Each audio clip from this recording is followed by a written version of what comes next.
Me cuesta, este desnivel. En la universidad, a este desnivel, en la universidad se llama cátedra. Entonces, cuando alguien sube aquí, dice, sube a dictar cátedra, porque está arriba de esta. Nosotros acá le llamamos púlpito. Pero no hay ningún. Pero siempre me da una incomodidad, pero después me adapto ligerito. Me pasa, por eso que bajo mucho, por si acaso, ¿no?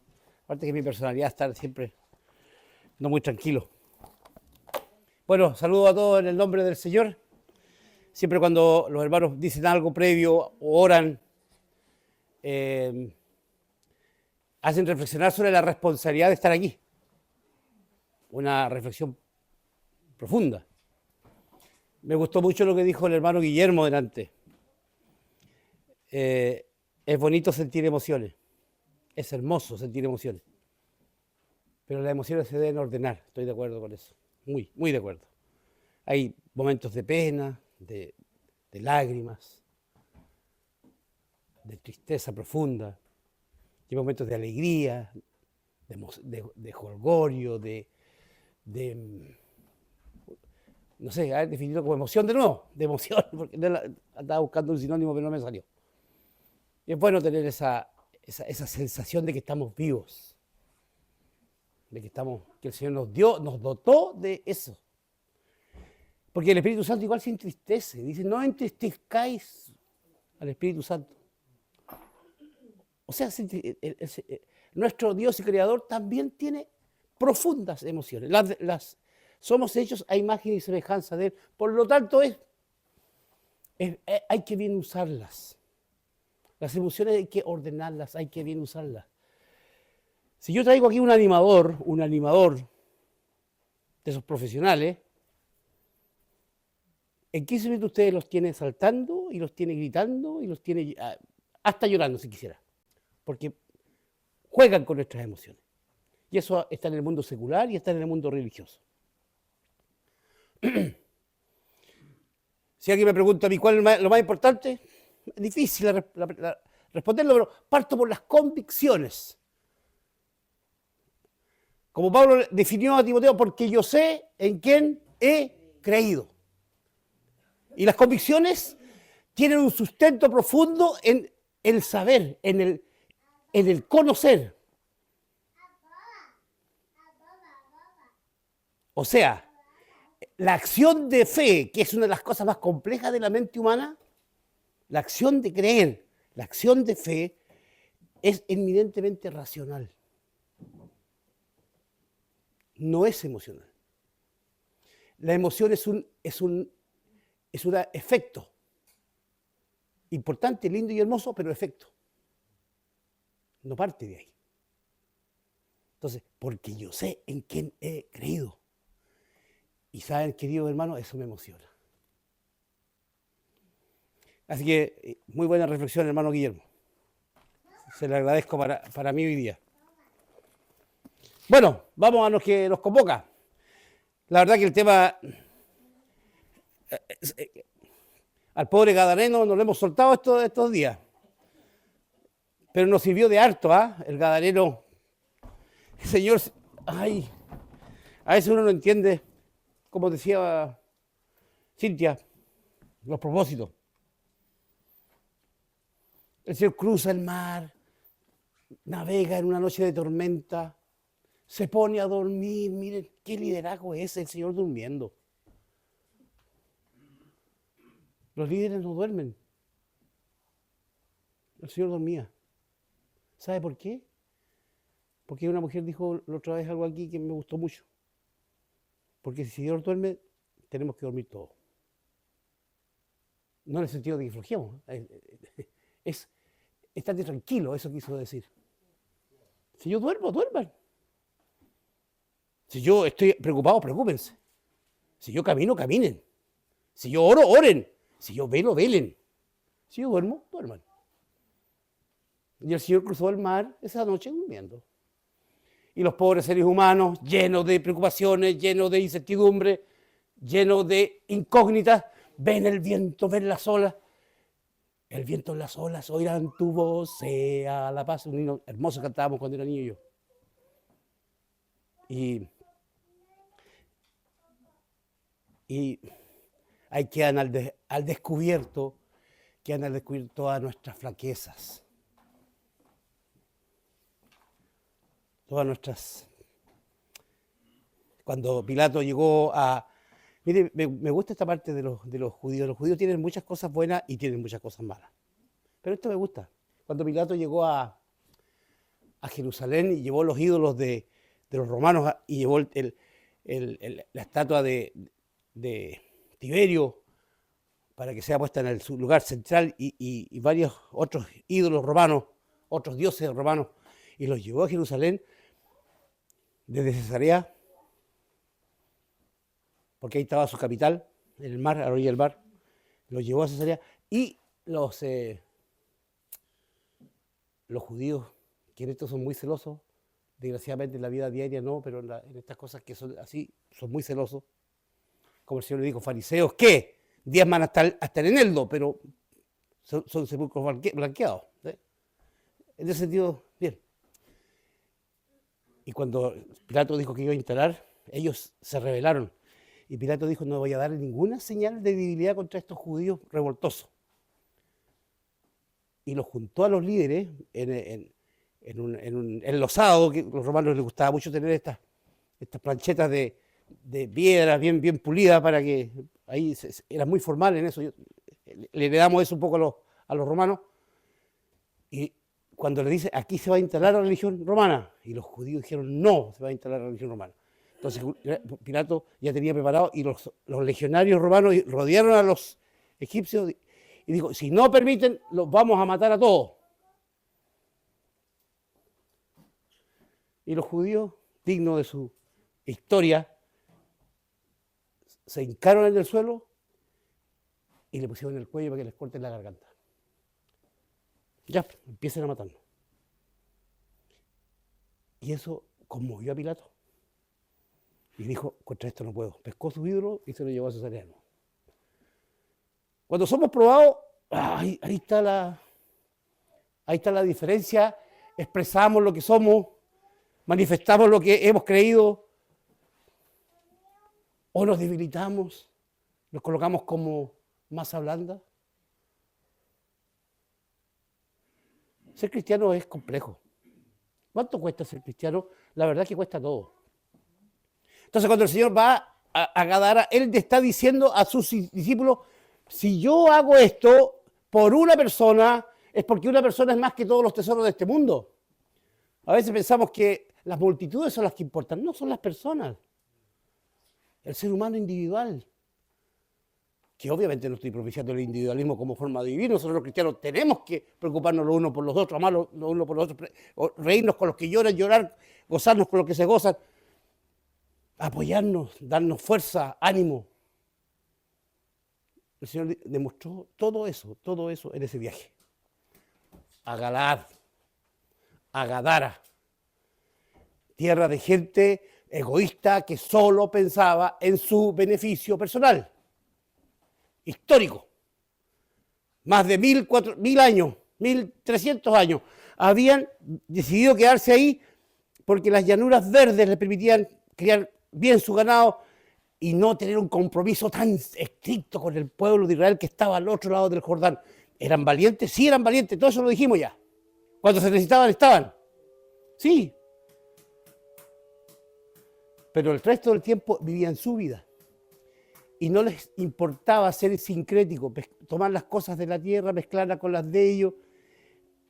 Y abrieron las puertas a un mundo oscuro, espiritualmente oscuro, que arrasó con la fe, con su dependencia del Señor, pero el Señor los siguió amando a pesar de que estaban al otro lado del río. Porque el río Jordán es un símbolo. O estás adentro o estás afuera. Y cuando el creyente, hay un himno que cantan los cristianos evangélicos norteamericanos, que nosotros lo hemos traducido, pero lo usan mucho en las películas, cruzando el río. Y a veces nosotros mantenemos todavía un piececito, la puntita del dedo gordo en Galaad. No nos gusta que pasar los dos pies para acá, sino que siempre tenemos ahí estamos ahí como, me gusta calar un poquito. A todos nos pasa. Bueno, a algunos no, pero a mí por lo menos me pasa. No sé si me entiende la figura, espero que me la entiendan. Marcos 5. Hoy día voy a tratar de cerrar este tema para que avancemos al Gadareno. La próxima clase va a ser del Gadareno. El pobre Gadareno ha servido de buena excusa para enseñar otras cosas. Pero, Benjamín, te pido por favor que leas en la versión 60, porque todo universal, aunque no estoy en contra de las otras versiones que son muy buenas, pero como dice Carballosa, es la reina de las versiones. Desde el 1 al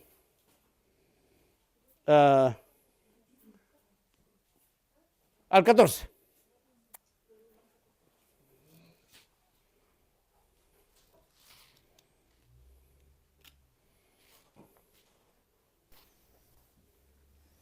Marcos 5.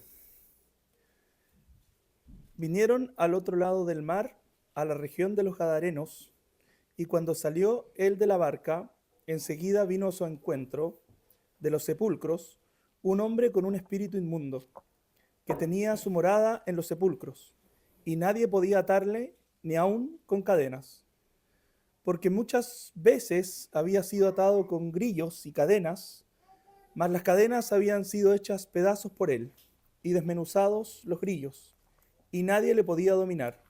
Y siempre, de día y de noche, andaba dando voces en los montes y en los sepulcros, e hiriéndose con piedras. Cuando vio, pues, a Jesús de lejos, corrió y se arrodilló ante él, y clamando a gran voz, dijo: ¿Qué tienes conmigo, Jesús, Hijo del Altísimo? Te conjuro por Dios que no me atormentes, porque le decía: sal de este hombre, espíritu inmundo. Y le preguntó: ¿cómo te llamas? Y respondió diciendo: Legión me llamo, porque somos muchos. Y le rogaba mucho que no los enviase fuera de aquella región. Estaba allí cerca del monte un gran hato de cerdos paciendo, y le rogaron todos los demonios diciendo: envíanos a los cerdos para que entremos en ellos. Y luego Jesús les dio permiso. Y saliendo aquellos espíritus inmundos, entraron en los cerdos, los cuales eran como 2000, y el hato se precipitó en el mar por un despeñadero, y en el mar se ahogaron. Y los que apacentaban los cerdos huyeron, y dieron aviso en la ciudad y en los campos, y salieron a ver qué era aquello que había sucedido. Vienen a Jesús, y ven al que había sido atormentado del demonio, y que había tenido la legión, sentado, vestido y en su juicio cabal, y tuvieron miedo. Gracias. Miren qué interesante, yo pedí hasta 14 y el 15 era clave también. Miren, lo preferían endemoniado al hombre, y cuando vieron sano, en su cabal juicio, tuvieron miedo. Son los valores de la sociedad actual. ¿Se dan cuenta que la gente prefiere las locuras? Prefiere este desorden espiritual caótico que existe al orden, a la paz, a la sencillez, al autodominio, al control. Con la Biblia le llama dominio propio. La sociedad actual prefiere eso. De verdad que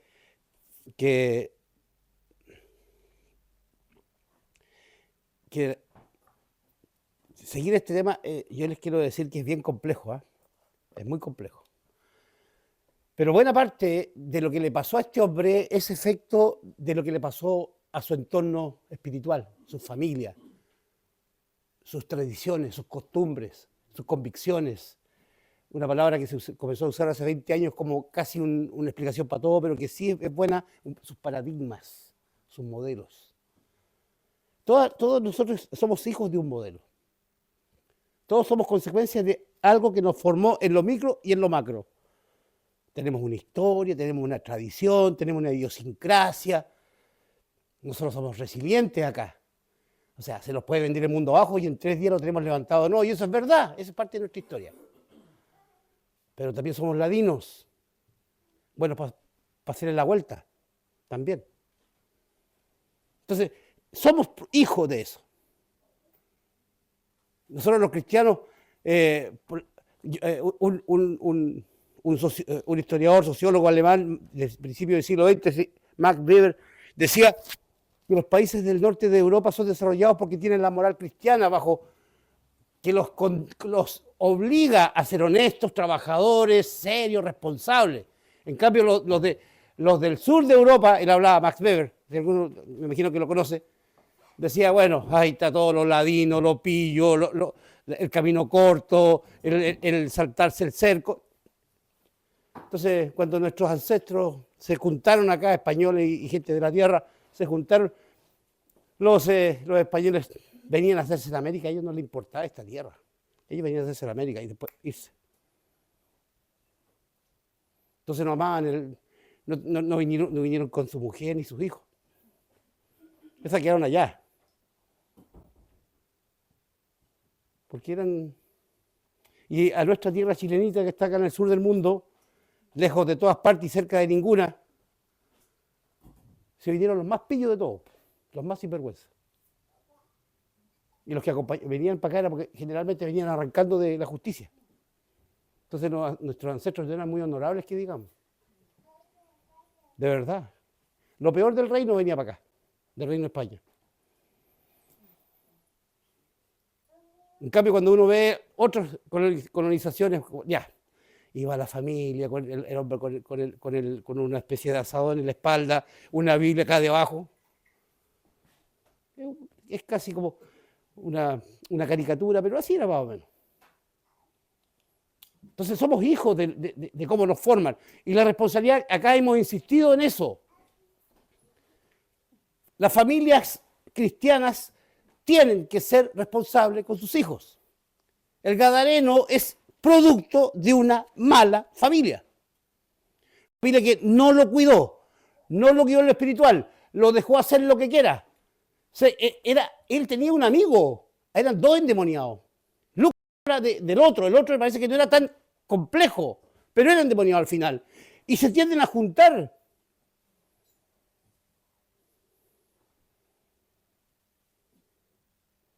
Entonces, yo, en modo medio en broma, medio en serio, le mandé una foto a mi hijo del versículo: acuérdate de tu padre el que te generó y no menosprecies a tu madre cuando se haga vieja. Se lo acabo de mandar a mi hijo aquí en el grupo de nuestra familia. Un poco para que me diga el papá que está ahí. Yo es como para... Pero lo hago medio en broma, medio en serio, porque yo tengo, gracias a Dios, a mi hijo cercano. Hay otros papás que tienen a sus hijos lejanos y eso da mucha pena. Cercano en lo afectivo me refiero. Y me hago responsable de lo que decía Guillermo. Yo le di un buen ejemplo a mi hijo. Creo que en algunas cosas no le di un buen ejemplo. Soy responsable. La Lili decía esto. Sí. Y a esta edad uno hace balance. Se pregunta, ¿me la jugué? Mire, el otro día hubo un asunto en el colegio muy lindo, precioso, hermoso, y todos hemos tenido claro que eso fue realmente un trabajo de mucho rigor.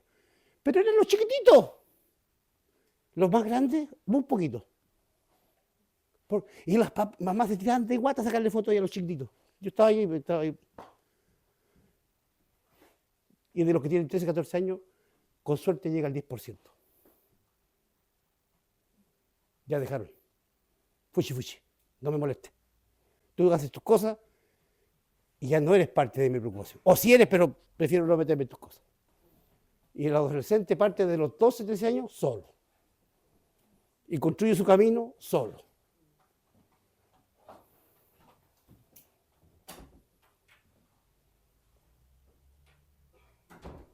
Y de verdad, cuando uno ve las consecuencias finales de que a ellos les pasa, muchos no llegan al final del camino. Se pierden.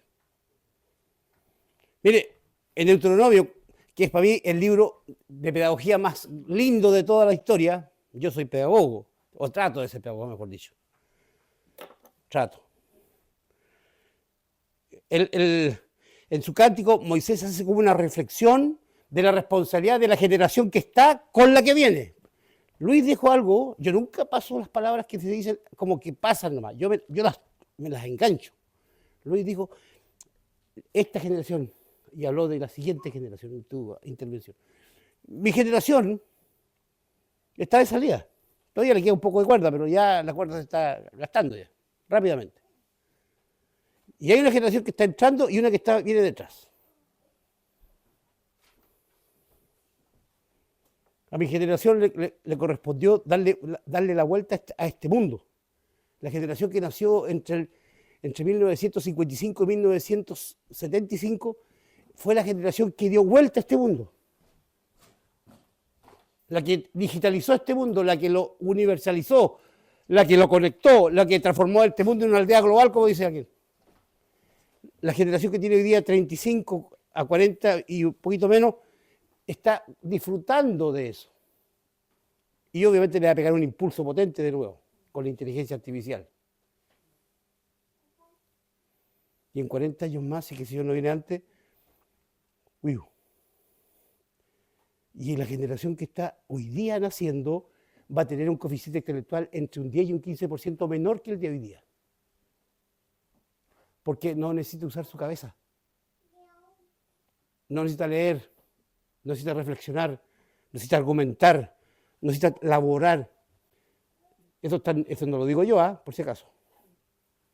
Entre un 10 y un 15% menos CI en 40 años más. O sea, los niñitos que están naciendo hoy día, cuando tengan 40 años, van a tener mucho más dificultades. Pero no importa, va a estar todo hecho. Va a haber gente que le va a decir, anda para allá, ellos se van a ir como masa para allá y no hay problema. Va a ser como cuando uno tiene un criadero de pollos, de Eucaristía. Andan todos los pollos dentro del... Tienen comida, tienen luz, calor y todo lo demás. Está listo. El problema es que no saben que al final de los 45 días vienen los Eucaristías y le cortan el cuello a todos los pollos. Mañana tengo una reunión con uno de los Eucaristías de mi oficina, que nos está ayudando mucho, y él me dice, entran todos salen. Ya. Mire qué dice Deuteronomio. Deuteronomio capítulo, versículo 7 dice, acuérdate de los tiempos antiguos, considera los años de muchas generaciones, pregunta a tu padre, y él te declarará, y a tus ancianos, y te dirán.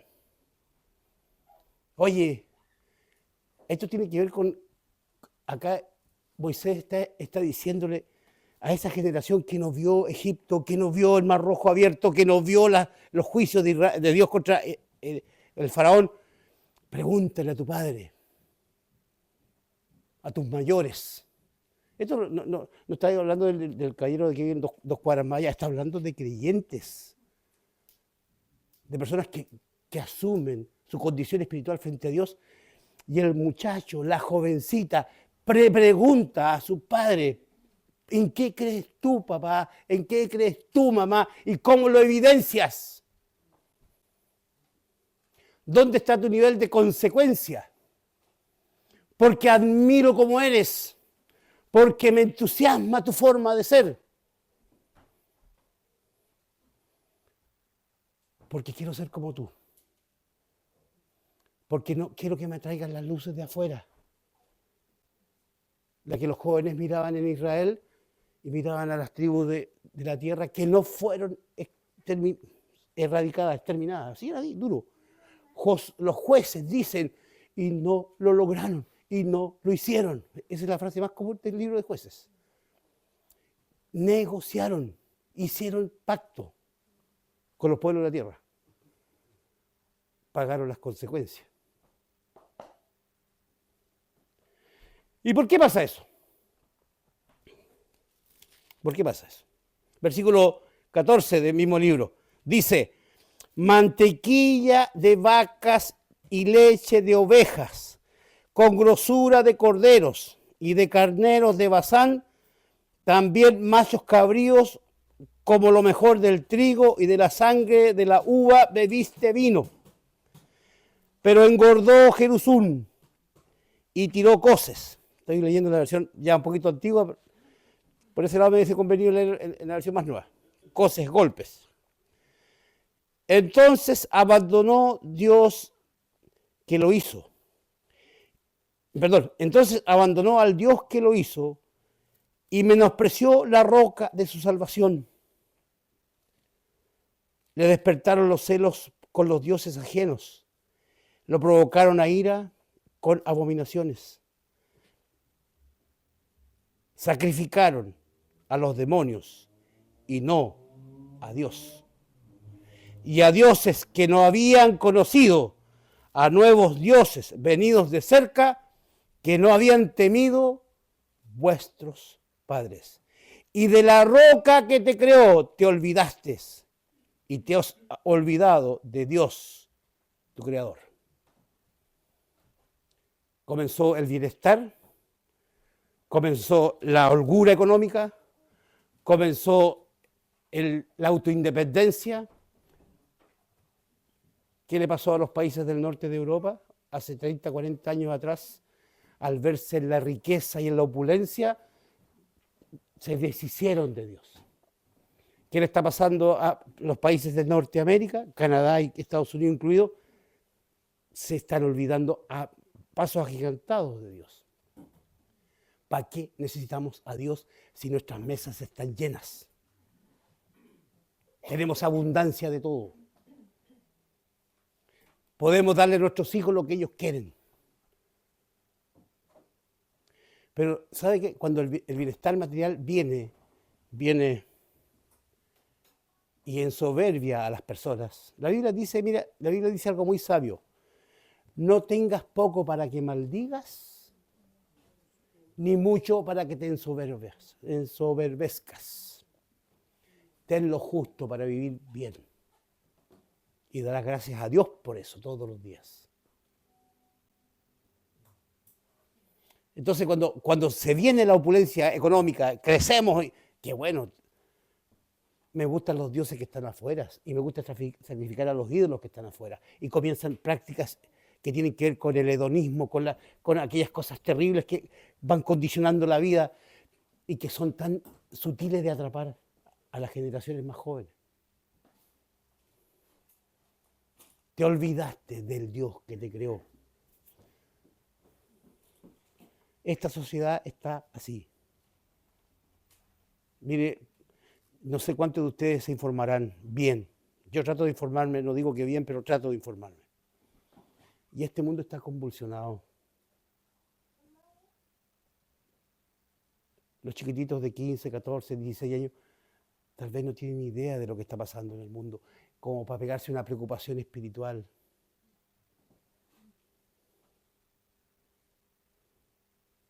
Y decir,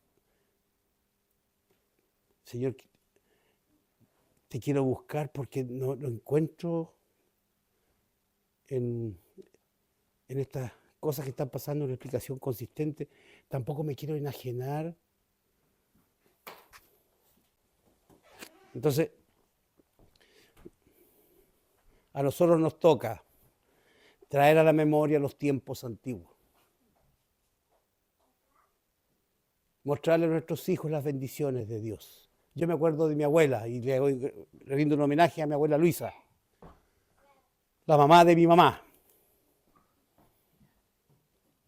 que nos sentaba en un fogón a todos sus nietos, y tuvo muchos, pero en este caso éramos nosotros, mi hermana, yo, mi hermano chico y dos más, que estábamos en su casa. Nosotros estábamos obligados porque mi mamá estaba en el hospital muchas veces. Y yo tuve una infancia en ese sentido muy triste. Muy feliz en el cariño y el afecto, pero muy triste en eso. Y mi abuela nos sentaba en el fogón, que era una costumbre de la época, y paraba todos los días a las 6 de la tarde, porque a las 6 de la tarde había culto en la casa. Nosotros con 7 años, 7, 8 años, no entendíamos nada, mucho de lo que pasaba, pero nos sentaba ahí, pues, y se cantaban un par de coritos y se oraba. Y ahora, acostarse. No había tele, no había nada. Así que acostarse. 7, 8 años míos, 9. Y sabes que el día que tengo la edad que tengo, se vienen esos recuerdos. Y siempre se lo contaba a mis hijos, eso. Y vi la preocupación de mi abuela por encauzarme. Pasé por años de lejanía, de rebeldía y todo. pero eso quedó marcado en mi corazón. Acuérdate de los tiempos antiguos. Y los que no tienen tiempos antiguos porque vienen de familias que nunca le tuvieron temor a Dios, alégrense que Dios se les cruzó en su camino en su vida. Que alguien les reveló la verdad a través de su palabra. No de cosas mágicas ni místicas. Su palabra. ¿Sabes? Estaba viendo ayer una cosa que me dejó muy preocupado. Estábamos... el mundo de las religiones orientales, el budismo y otros tipos de manifestaciones de ese tipo, que es muy compleja, tiene distintas aristas, consideran el cono sur de América, sur de Argentina, sur de Chile, como el próximo centro mundial de la energía cósmica. Y la explicación que ellos dan es que la cordillera de los Andes tiene un centro conductor de energía que capta las energías del espacio, las trae acá y las va a irradiar. Y esta zona del mundo va a ser la nueva entrada de la energía cósmica. Entonces alguien le coloca en el comentario, no veo mucha paz por estos lados, le puse. Pero ¿sabe el impacto que puede tener en la gente seguir esa filosofía? Gente que está desesperada. Hay una señora que atiende acá, les doy el dato si quiere, el kilómetro San Javier, un poquito más para acá, hay que pedirle hora a la señora. Y un montón de gente educada y no educada va donde ella a consultar.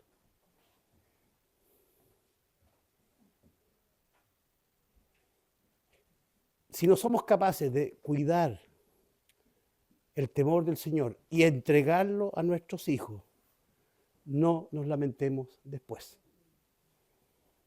Yo le agradezco a mi abuela, y ese para mí, cuando yo hago esa rememoranza, esos son los tiempos antiguos para mí. Y había el 20% de las cosas que tenemos ahora. Vivía en el campo mi abuela, no había luz eléctrica, por lo tanto a las 7 de la tarde había que estar durmiendo porque no... y lo único que yo tenía que disfrutar era que mi papá o mi mamá me compraban los Disneylandia y los Fantasía, los que somos de esa época, ¿se acuerdan? Y los Mampatos, y mi mamá me regaló una linternita que era como este plumón, con una lucita verde aquí, y yo leía debajo de la cama, porque no tenía, mi abuela nos prohibía tener las velas en el velador porque era peligroso. Pero me acuerdo de ese día del culto, de la hora del culto, en el fogón a la orilla del fuego. Entonces, y aquí hay una frase en el versículo 17 que es tremendamente... Sacrificaron a los demonios y no a Dios. Mire, nosotros estamos tratando de estudiar el impacto de los demonios. La culpa de la manifestación de los demonios en la vida humana tiene que ver con las mismas personas. Los demonios, disculpe, yo hablo de demonios con toda seguridad. Yo no voy a empezar a dar explicaciones de lo que yo creo, porque la Biblia lo expresa así. ¿Ya? Porque algunos... No, la Biblia define a estos seres, ya lo hemos dicho, que la forma de nosotros de preocuparnos de que ese efecto no llegue a nosotros es porque creamos fortalezas, barreras. La Biblia siempre estimula la construcción de muros. La Biblia nunca dice allana, no, levanta muros. Porque los muros son protección. La casa, la familia, el hogar es un tremendo muro cuando está bien llevado. Cuando se lleva como corresponde, la familia es un tremendo muro. Entonces, sacrificaron a los demonios. Los demonios dijimos que era algo que a la gente le interesa. Demonios. Demonios. ¿Está bien? Presagiadores.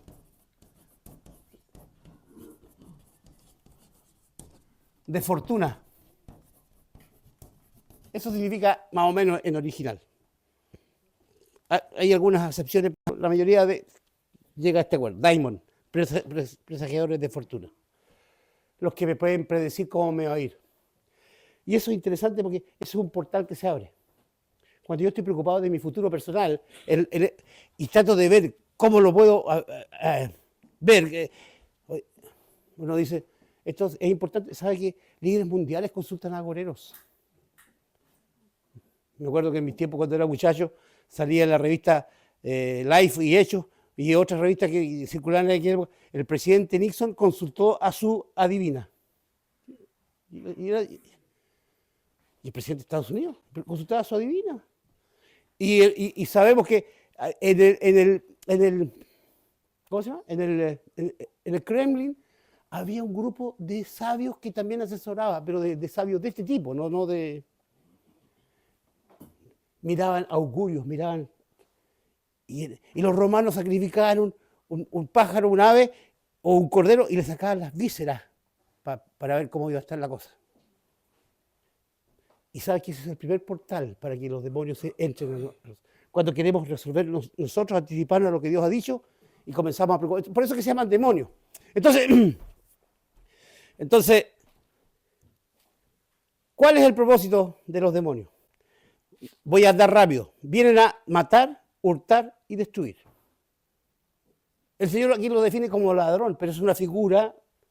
En Juan 10:10 dice que el ladrón viene a matar, hurtar y destruir.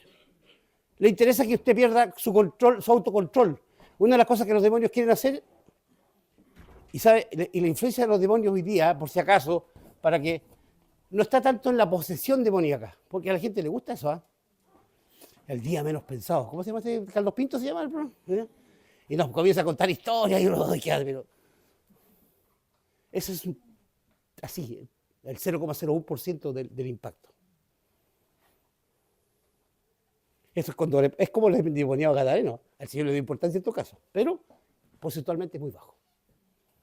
La influencia de los demonios tiene que ver con la sociedad. A los demonios les interesa atrapar la sociedad. Y atrapando la sociedad, atrapa a los individuos. Va con la red de arrastre. No va con el anzuelo. Los demonios no tiran anzuelos, tiran redes. ¿Y qué estrategia usan? Modifican el pensamiento, la cosmovisión. Es decir, ¿puedo vivir sin Dios? ¿Esta sociedad puede vivir sin Dios? Por supuesto que puede vivir sin Dios. Mira, si podemos ser felices iguales. ¿Puedo vivir sin temor a la muerte? Pero por supuesto, un ciclo. Utiliza tu cuerpo, disfrútalo. El fitness, ¿qué hace? Es alimentar mi cuerpo para que yo lo pueda usar cuando quiera y con quien quiera. Entonces, hoy día, para nosotros, hace 30, 40 años atrás, un pecado sexual era un pecado terrible. Hoy día es una raya en el agua. Es normal, se naturalizó al extremo. Que Romanos dice que cuando llega a eso, se degrada un peldaño, después se degrada un siguiente peldaño. Lea Romanos 1. Entonces, ¿usted cómo combate cuando le dice a un jovencito de 17, 18, 20 años, acuérdate, joven, de tu Creador y tome placer en los días de tu juventud? No, estoy confundiendo dos versículos. Acuérdate, joven, de tu Creador y de tu juventud. Antes que vengan los días malos y les digas, no tengo en ellos contentamiento. Antes que se oscurezca el sol. Y dice también, acuérdate que sobre todas, en otro pasaje, parece que está en Eclesiastés 7, que sobre todas estas cosas te juzgará Dios. Yo le digo eso a un cabrito, con todo respeto, un muchacho, una jovencita, de 17, 18, 19 años, y se ríe en mi cara. Porque el modelo instalado después de 1950, porque esto no es antiguo, sí, siempre han habido grupos que han asumido libertades que Dios no le ha dado, siempre, en toda la historia. Siempre, los romanos, en el Renacimiento, en la Edad Media, los chinos, los japoneses, siempre han habido grupos así, que hedonistas, en fin. Pero no era masivo. Mire, el cambiador de mentalidad más grande que ha habido en la historia, que nadie conoce, es un inglés del siglo XIX que pasó para el XX, nació en 1850 por ahí, hijo de sin padres, y lo crearon dos tías piadosísimas, tías de congregación, tías creyentes, pero no lo dejaban, y ahí es donde un poco se da esto de, ya a los 19 años, este muchacho se rebela contra sus tías y se manda a cambiar, a los 19 años. Y fue aventurero, pensador, filósofo, escritor, periodista, en fin, las tenía todas. 1890, 2000, o sea, 1900. Y él creó un pensamiento filosófico que lo voy a colocar en castellano porque en inglés no me atrevo, que es, si les suena a ustedes me van a decir,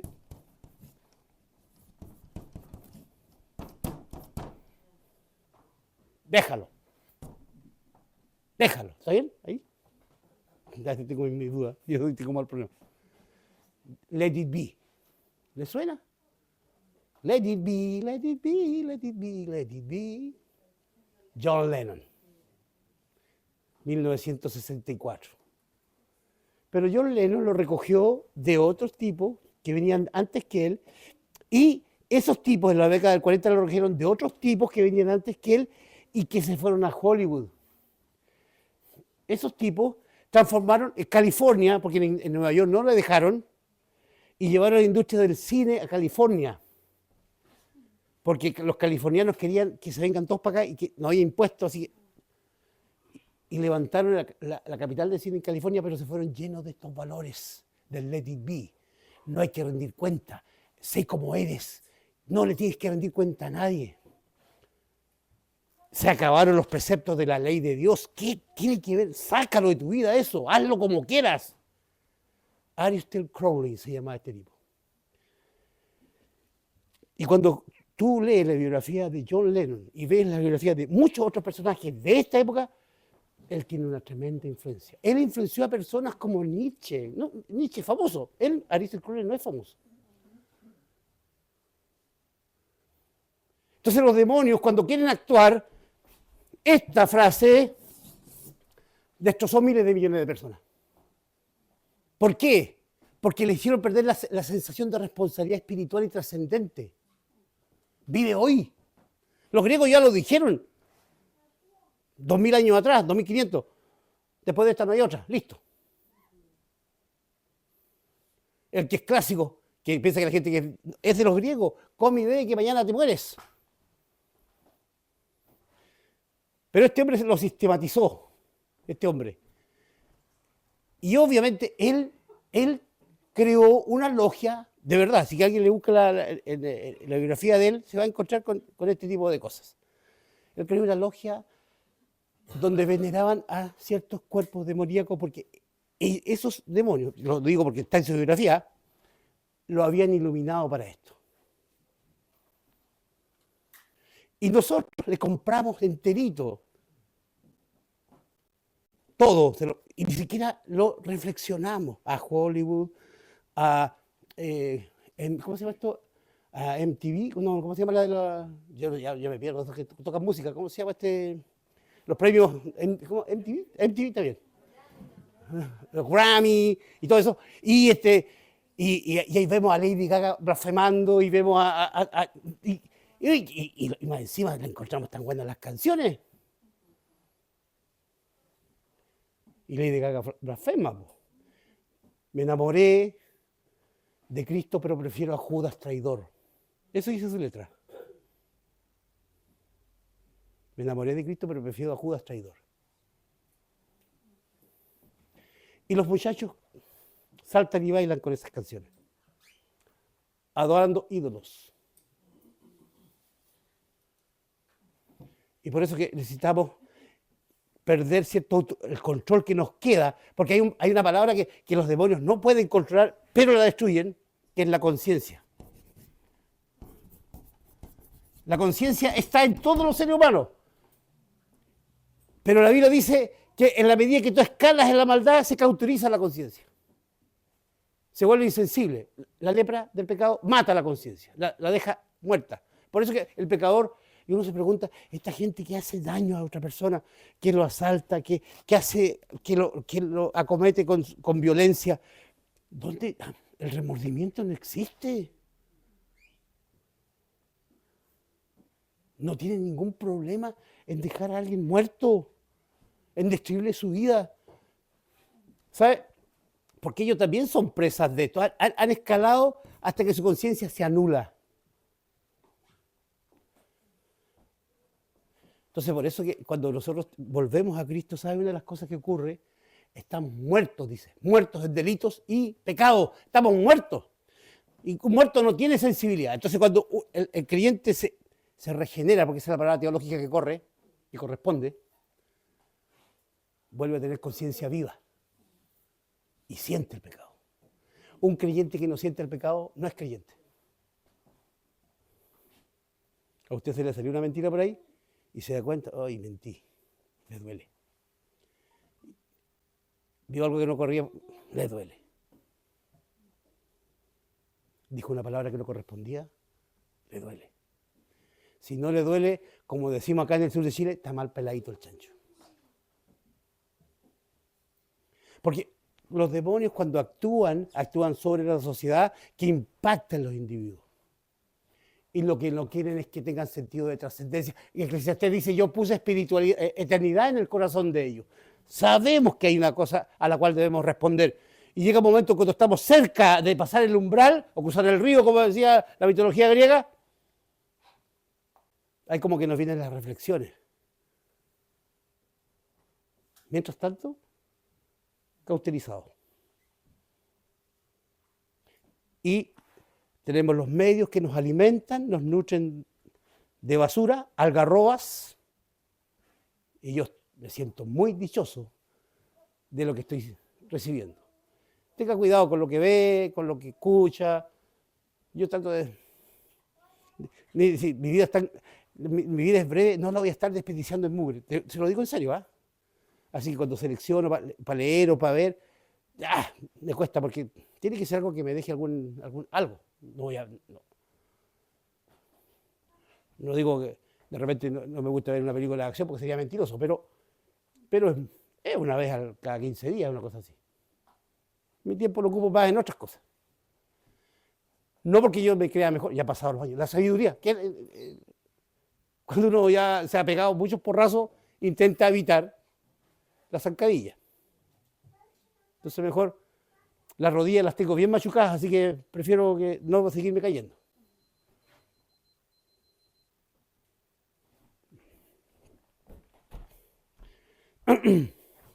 Entonces, aquí donde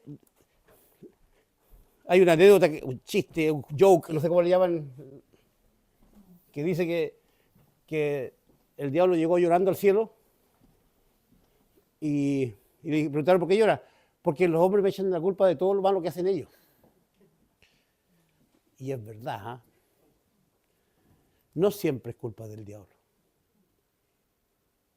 Pero sí le permitimos. Y el diablo, no sé dónde está, porque está en una sola parte. La Biblia no dice que el diablo tenga capacidad de estar en todos lados. Nunca. Pero sí tiene encargados por todos lados. Eso sí. Y a veces hasta los encargados somos nosotros mismos. Entonces, ¿cuáles son los enemigos nuestros? ¿Cómo estoy en la hora?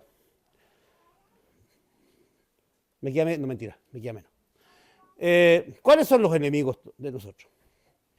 Bueno, primera cosa, yo quiero dejar en claro, para los que tengan alguna idea media mística, ¿sí? media rara, se lo voy a aclarar inmediatamente. Los demonios no atacan a los creyentes, a manera interna.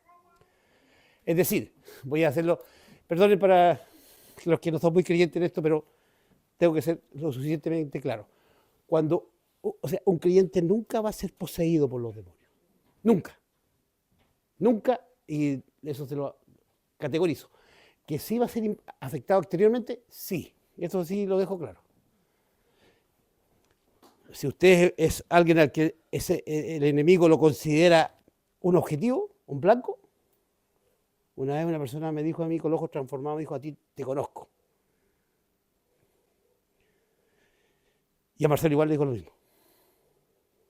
Estábamos los dos. No sé si me conocía por no tengo idea, pero blanco interno nunca va a ser. Blanco externo sí. O sea, con condiciones de contexto sí. Ambientes de trabajo, ambientes de relaciones, ahí le va a tratar de pegar al creyente, pero nunca a un creyente. Y la Biblia nunca va a prueba tal doctrina, por si acaso.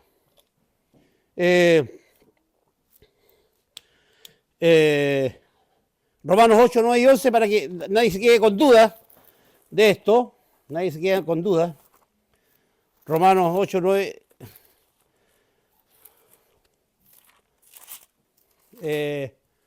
¿Quién me ayuda a leer? Rodrigo, lee, porfa. Yo soy medio lento para buscar. Romanos 8, 9 y 11. 9 al 11. No. Yes. Mas vosotros no vivís según la carne, sino según el Espíritu, si es que el Espíritu de Dios mora en vosotros. Y si alguno no tiene el Espíritu de Cristo, no es de él. Pero si en Cristo está en vosotros, el cuerpo en verdad está muerto a causa del pecado, mas el Espíritu vive a causa de la justicia. Sí, entonces. Y si el Espíritu de aquel que levantó de los muertos a Jesús mora en vosotros, el que levantó de los muertos a Cristo Jesús, vivificará también vuestros cuerpos mortales por su Espíritu que mora en vosotros. Ya, gracias. Principio teológico básico. El corazón es una habitación de uno solo, no de dos. No se comparte piezas. Y si el Espíritu Santo mora en vosotros, nada más puede entrar. Que lo tengamos triste, que lo tengamos arrinconado, puede ser. ¿Ya? Y eso no puede pasar. No entristezcáis por el Espíritu. Pero el Espíritu Santo no va a permitir que entre un demonio al corazón de un creyente. Porque Él está en nosotros. Acuérdense que cuando el creyente recibe a Cristo, el Espíritu Santo mora inmediatamente en el corazón del creyente. Y hay una... ¿Cuánto se llama? Mire, 1 Corintios 13, es que quiero mostrar estos versículos para que no sea simplemente especulación del predicador, sino que sea con prueba bíblica.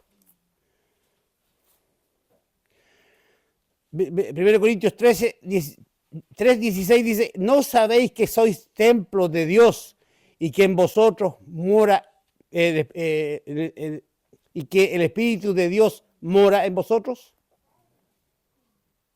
¿Sabe? No solamente tiene que ver con nuestro autocuidado espiritual, con respecto a nuestro cuerpo. Y aquí la idea, y lo dejo súper claro, no es que no comamos azúcar, ni alimentemos, no tengamos mucho colesterol, no. Cuando habla de cuerpo aquí se refiere exactamente a una implicancia de connotación sexual. Una de las cosas que Dios aborrece para el uso del cuerpo es que cuando el cuerpo es usado para situaciones sexuales que no están avaladas por Dios. El sexo es un don maravilloso, pero dentro del marco que corresponde. ¿Ya? A eso se refiere. Y sabe que a los demonios les interesa, ¿sabe por qué? Un tip, este es un tip, lástima que se me vaya la hora. Una de las cosas que a los demonios les encanta y lo buscan es las sensaciones del cuerpo humano en relación a lo sexual. Y por eso le sacan partido a eso. Entonces, una manifestación mala de cuanto la práctica nuestra en relación a eso es cuando la permisividad de algunas personas tiene que ver con prácticas sexuales aberrantes. Y es aberrante todo lo que fuera el matrimonio. Lo dejo clarito. No propiciamos nunca el sexo en libertad, sino que dentro del matrimonio, como corresponde. Y la Biblia lo da como un regalo maravilloso, pero dentro del matrimonio. Y si tienes que esperar, espera. Y eso se lo digo yo a los jovencitos. Cálmate.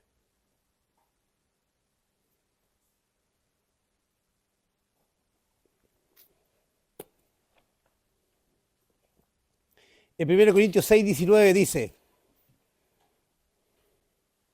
¿O ignoráis que vuestro cuerpo es templo del Espíritu Santo, el cual está en vosotros, el cual tenéis en vosotros, y que no sois vuestros?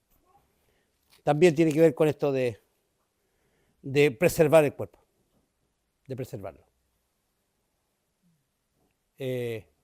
La Biblia no, y aquí quiero ser clarito, sin ser irreverente, la Biblia no hace apología de, ¿cómo se llama esto que los curas practican?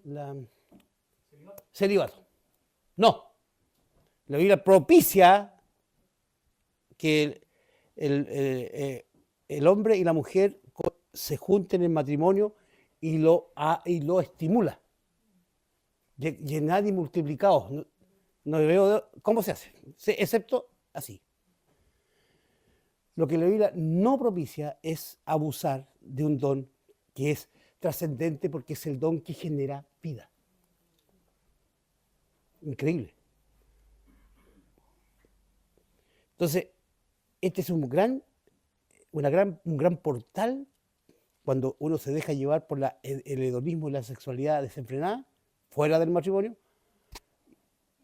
para que los demonios digan, por aquí tengo alguien que está bajando la guardia o quiere que yo, no sé si eso es una señal de apuro, puede ser. Colosenses, la última, porque tengo más. Yo pensé que iba a cerrar hoy día el tema, lo siento. Lo siento, pero no. No sé cuándo me irá a tocar de nuevo, pero cuando me toque, seguiremos, po. Colosenses, sí.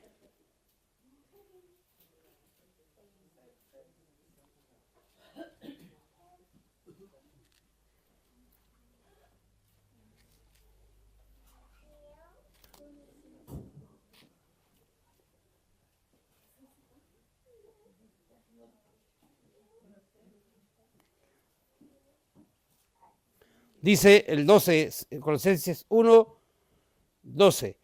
Con gozo dando gracias al Padre que nos hizo aptos para participar de la herencia de los santos en luz, el cual nos ha librado de la potestad de las tinieblas y nos ha trasladado al reino de su amado Hijo. Y hay un versículo que es, no solamente estamos en otro ambiente de potestad, sino también estamos, el creyente es sellado, marcado. Y puede que parezca, no sé, para un no creyente, bien, lo dejo, déjelo no. Para un creyente lo entiende el tiro. Cuando nosotros vamos por la vida, los demonios ven a los creyentes porque están marcados. La Biblia habla de sellados. Y por eso, la próxima vez cuando nos juntemos, no le vamos a echar toda la culpa a los demonios. Hay que tener cuidado con los demonios en el contexto, en lo que nos dicen al oído, en lo que el ambiente, en que si yo sé que para allá hay riesgo, dice la Biblia, el avisado del mal se esconde, más el necio recibe el daño. Si yo voy para allá y sé que la cuestión está mal, no voy, po.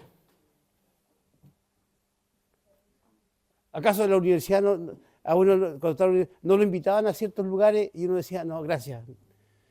O se quedaba afuera, me pasó muchas veces. Porque uno es el avisado del mal y se esconde. Entonces, no siempre somos dignos del sello que llevamos. No sé dónde lo ve. Algunos dicen en la frente, no sé, no tengo idea. No importa, hay una marca. Y Corintios dice que los ángeles nos observan, los ángeles. por los ángeles, dicen, hagan tal cosa. Por ejemplo, en Corintios 11 dice, una de las cosas que a los demonios les encanta y a los ángeles los escandaliza porque son ingenuos, los ángeles tienen la mentalidad de Einstein, más arriba todavía, pero la ingenuidad de un niño de 2 años. Son tremendamente cándidos. Y ¿cómo se llama? La diferenciación sexual, tiene un nombre más técnico, lo voy a usar así. Que la mujer se vea mujer y el varón se vea varón, Corintios dice que así debe ser. Pero el androginismo hoy día, no sé cómo se estará bien dicho, androgenismo, esta cuestión de que media rara, donde, no sé si uno tiene que mirar muchas partes para decir hombre y mujer. Eso está negado en la Biblia. Y los creyentes hemos caído enteritos con eso.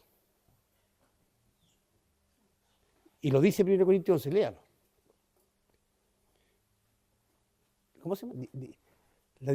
Los biólogos tienen una palabra que me gusta mucho para ver esto de la... También es una herramienta que los demonios usan. Así que si su hijo le empieza a decir que se quiere dejar crecer el pelo y esas cosas, la Biblia no lo propicia. No lo propicia. Él no es creyente, que se lo deje crecer. Pero usted sabe que no es creyente. Pero un creyente ya sabe, no. Tiene que haber diferenciación sexual. La mujer debe verse mujer, el varón debe verse varón. Aunque lo de afuera, los de la Agenda 2030 y todo ese grupo me venga a sacar la mugre, el varón debe verse varón y la mujer debe verse mujer. También hay un mecanismo para que los demonios comiencen a hacernos cosas. No a nosotros, insisto, nos pueden atacar de contexto. Por ejemplo, el otro día me trataron, no me dijeron ninguna, pero yo agradecí eso después de conversar. Ahí tenemos una acción, que para mí es una anécdota. No porque sea soberbio, yo creo que hay ataques que son realmente peligrosos. Por ejemplo, quedé muy admirado de un juez en Estados Unidos que cuando tuvo que hacer una cosa, un juez, y él dijo, no lo hago por temor a Dios, perdió su pega.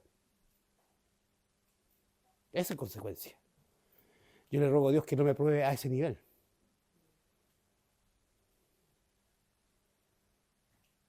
Entonces, primera cosa, lo vamos a dejar lanzado, no le eche la culpa de todos sus pecados al diablo ni a los demonios, porque no es cierto. Usted es gran culpable, 95% culpable de lo que pasa. O yo también. Y la protección del Espíritu Santo en nuestros corazones nos hace que los demonios no nos afecten a nivel interno, que tomen control de nosotros. Pero sí en el contexto, tenga cuidado. Ore harto al Señor por protección en eso. Que sus enemigos sepan. Y yo siempre le digo algo a esos demonios que me están escuchando, y si hay alguno aquí en frecuencia, se los digo. El Señor los venció. Y eso sí que les duele. No saben cuánto les duele eso. Recordarles, sí. Lo saben, pero hay que recordárselo. Sellados en el reino de su amado Hijo, protegidos. Lo que no hicieron los papás de este joven de Gadara. Proteger a su hijo. Bien, muchas gracias. Disculpen, de nuevo me atrasé y